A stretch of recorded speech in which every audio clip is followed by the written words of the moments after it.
La Bible en un an, le 12 avril, le livre de Josué, chapitre 5, verset 2, au chapitre 6, verset 27, le livre des psaumes, chapitre 81, verset 1 à 17, le livre des proverbes, chapitre 12, verset 15 et 16, l'épître de Jacques, chapitre 4, verset 1 à 17.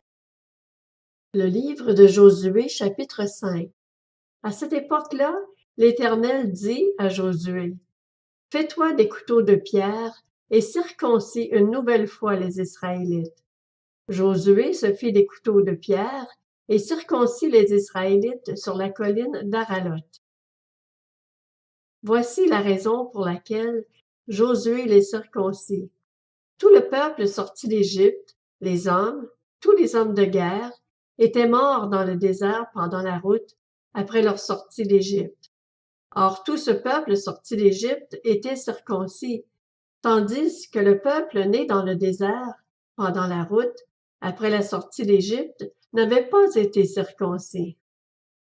En effet, les Israélites avaient marché 40 ans dans le désert, jusqu'à la destruction de toute la nation des hommes de guerre qui étaient sortis d'Égypte et qui n'avaient pas écouté l'Éternel.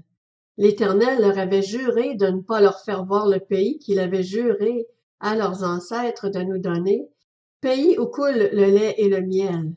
Ce sont leurs enfants qu'il donna à leur place, et Josué les circoncit. Ils étaient en effet incirconcis, puisqu'on ne les avait pas circoncis pendant la route. Lorsqu'on eut fini de circoncire toute la nation, ils restèrent sur place dans le camp jusqu'à leur guérison. L'Éternel dit à Josué, « Aujourd'hui j'ai fait rouler loin de vous la honte de l'Égypte, et cet endroit a été appelé Gilgal jusqu'à aujourd'hui. » Les Israélites campèrent à Gilgal.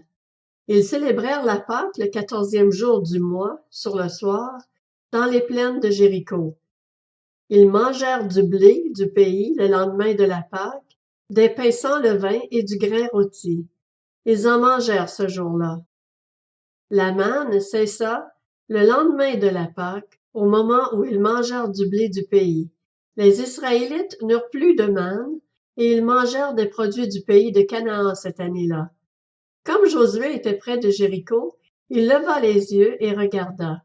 Voici qu'un homme se tenait debout devant lui, son épée dégainée dans la main.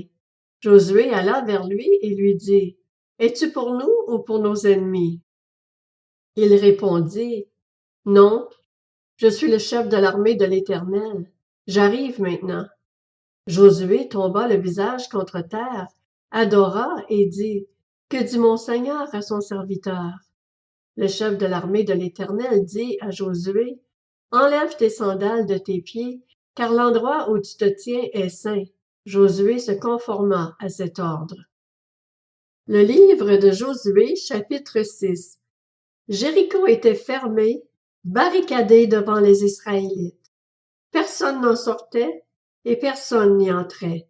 L'Éternel dit à Josué, « Regarde, je livre entre tes mains Jéricho et son roi, ainsi que ses vaillants soldats. Faites le tour de la ville, vous, tous les hommes de guerre. Faites une fois le tour de la ville. Tu agiras ainsi pendant 6 jours. 7 prêtres porteront 7 trompettes retentissantes devant l'arche. Le 7e jour, vous ferez 7 fois le tour de la ville, et les prêtres sonneront de la trompette. Quand ils sonneront de la corne retentissante, quand vous entendrez le son de la trompette, tout le peuple poussera de grands cris. Alors la muraille de la ville s'écroulera, et le peuple montera à l'attaque, chacun devant soi. Josué, fils de Nun, appela les prêtres et leur dit, « Portez l'arche de l'Alliance, et que 7 prêtres portent 7 trompettes retentissantes devant l'arche de l'Éternel. » Puis il dit au peuple, « Marchez, faites le tour de la ville, et que les hommes équipés passent devant l'arche de l'Éternel. » Lorsque Josué eut parlé au peuple, les 7 prêtres qui portaient les 7 trompettes retentissantes devant l'Éternel se mirent en marche et sonnèrent de la trompette. L'arche de l'Alliance de l'Éternel allait à leur suite. Les hommes équipés marchait devant les prêtres qui sonnaient de la trompette, et l'arrière-garde suivait l'arche. Pendant la marche, on sonnait de la trompette. Josué avait donné cet ordre au peuple. Vous ne crierez pas, vous ne ferez pas entendre votre voix, et il ne sortira pas un mot de votre bouche, jusqu'au jour où je vous dirai poussez des cris. Alors vous pousserez des cris. L'arche de l'Éternel fit le tour de la ville. Elle fit une fois le tour, puis on rentra dans le camp et l'on y passa la nuit. Josué se leva de bon matin, et les prêtres portèrent l'arche de l'Éternel.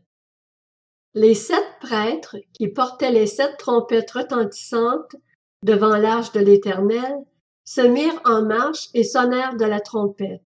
Les hommes équipés marchaient devant eux, et l'arrière-garde suivait l'arche de l'Éternel.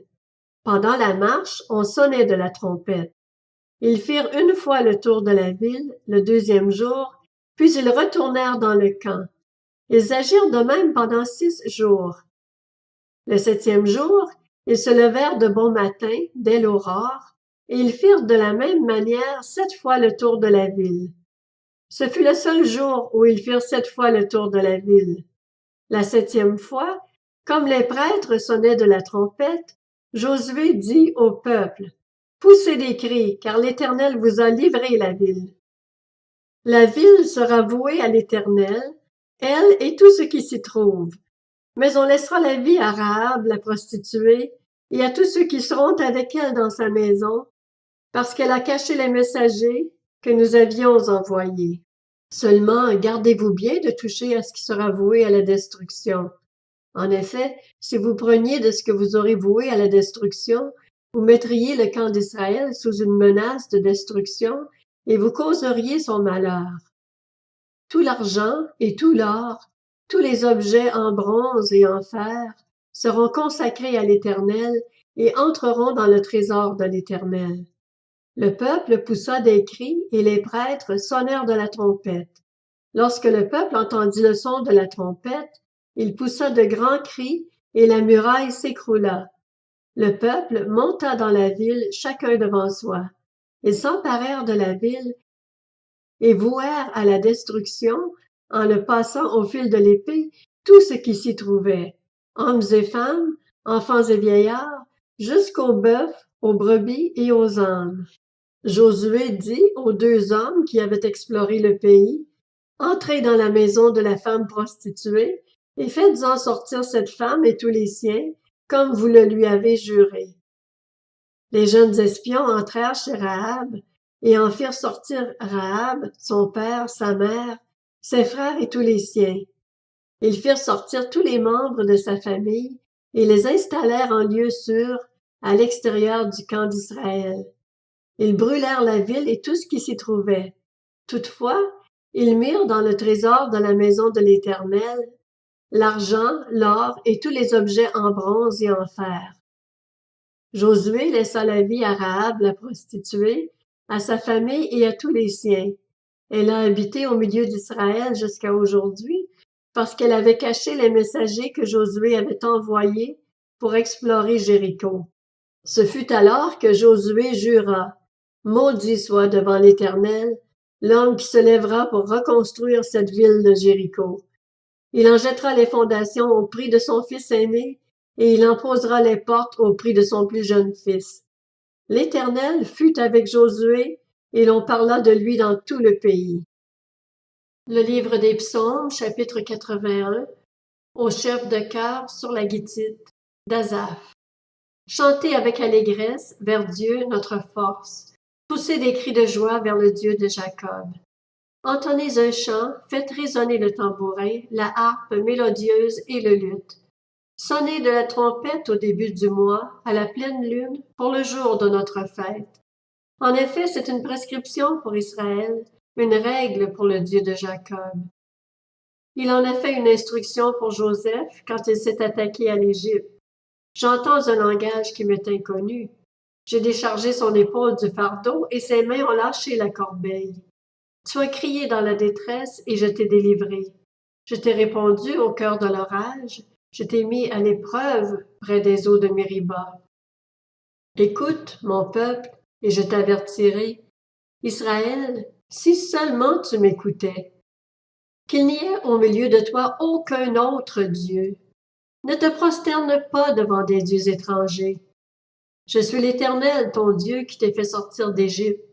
Ouvre ta bouche et je la remplirai. Mais mon peuple ne m'a pas écouté. Israël n'a pas voulu de moi. Alors je les ai livrés au penchant de leur cœur, et ils ont suivi leurs propres projets.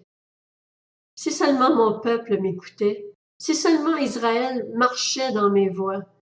En un instant je humilierais leurs ennemis, je tournerais ma main contre leurs adversaires. Ceux qui détestent l'Éternel le flatteraient, et le bonheur d'Israël durerait toujours. Je le nourrirai du meilleur blé, et je le rassasirai de miel sauvage. Le livre des Proverbes, chapitre 12. La voie qu'emprunte le fou est droite à ses yeux, mais il est sage d'écouter les conseils. Un fou manifeste immédiatement sa colère, mais celui qui couvre un affront est un homme prudent. L'Épître de Jacques, chapitre 4. D'où viennent les conflits et d'où viennent les luttes parmi vous? N'est-ce pas de vos passions qui combattent dans vos membres? Vous désirez et vous ne possédez pas. Vous êtes meurtriers et jaloux et vous ne pouvez rien obtenir. Vous avez des luttes et des conflits. Vous ne possédez pas parce que vous ne demandez pas. Quand vous demandez, vous ne recevez pas parce que vous demandez mal, dans le but de satisfaire vos passions. Adultères que vous êtes, ne savez-vous pas que l'amour pour le monde est synonyme de haine contre Dieu? Celui donc qui veut être l'ami du monde se fait l'ennemi de Dieu. Croyez-vous que l'Écriture parle sans raison? C'est avec jalousie que Dieu aime l'Esprit qui habite en nous. Cependant, la grâce qu'il accorde est plus grande encore. C'est pourquoi l'Écriture dit, Dieu s'oppose aux orgueilleux, mais il fait grâce aux humbles. Soumettez-vous donc à Dieu, mais résistez au diable, et il fuira loin de vous. Approchez-vous de Dieu, et il s'approchera de vous. Nettoyez vos mains, pécheurs. Purifiez votre cœur, homme partagé. Ayez conscience de votre misère. Soyez dans le deuil et dans les larmes, que votre rire se change en deuil, et votre joie en tristesse. Humiliez-vous devant le Seigneur, et il vous élèvera. Ne dites pas du mal les uns des autres, frères et sœurs. Celui qui parle contre un frère et qui juge son frère parle contre la loi et il juge la loi. Or, si tu juges la loi, tu ne la mets pas en pratique, mais tu t'en fais le juge. Un seul est législateur et juge. C'est celui qui peut sauver et perdre. Mais toi, qui es-tu pour juger ton prochain? À vous maintenant qui dites, aujourd'hui ou demain nous irons dans telle ville, nous y passerons une année, nous y ferons des affaires et nous gagnerons de l'argent. Vous qui ne savez pas ce qui arrivera demain, en effet, qu'est-ce que votre vie? C'est une vapeur qui paraît pour un instant et qui disparaît ensuite. Vous devriez dire au contraire, si Dieu le veut, nous vivrons et nous ferons ceci ou cela. Mais en réalité, vous vous montrez fiers de vos fanfaronnades. Toute fierté de ce genre est mauvaise. Si donc quelqu'un sait faire ce qui est bien et ne le fait pas, il commet un péché.